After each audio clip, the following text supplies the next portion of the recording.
Hello, my name is Tiago Silvério, and I'm working with Nokia in the research of optimizing networks. In this particular research, we are interested in building reliable and plannable architectures. In this case, we are working with a product called XR Optics. It is a transceiver based on digital subcarrier multiplexing. Basically uses a different number of subcarriers and allows for point-to-multipoint architectures. So moving from point-to-point architectures, where you have to use transceivers on both ends, to point-to-multipoint architectures, where you actually are able to communicate with different points using the same resources. So in our group, we are interested in modeling this type of architectures. So going from the theoretical models that are able to predict this performance in terms of the impairments we see this type of links, and we want them to match what we actually are able to do in the lab.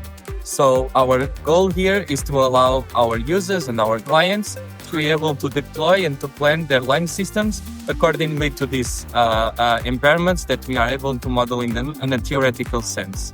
And now you will be able to see this in action here at ECOC. Hello, my name is Sasipim Srivallapanondh and I'm from Nokia. And I want to show you now the live demo that we have in ECOC.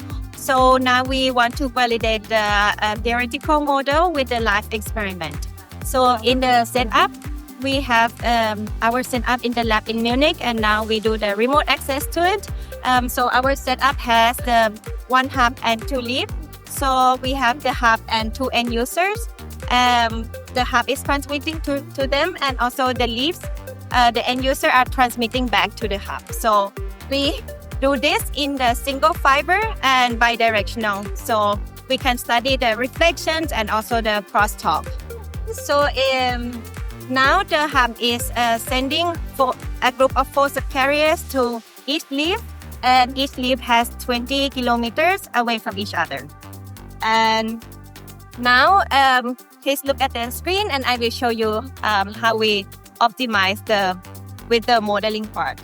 So on the left-hand side, we have the modeling part, and we can predict the quality of transmission, which we call it Q factor in this case.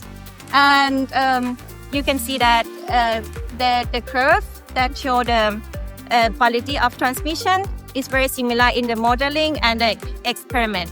So if you can see the spectrum on the third one here is the receiver at the hub. So you can see that it gets the spectrum of the leaf 1 and the leaf 2.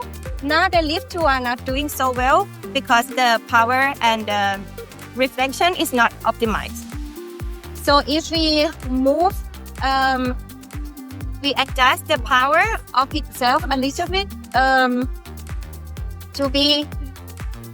so we reduce the attenuation or we increase the power of itself, then you can see that now we move to the optimum point where the model also suggested, and we can bring up the better quality of transmission.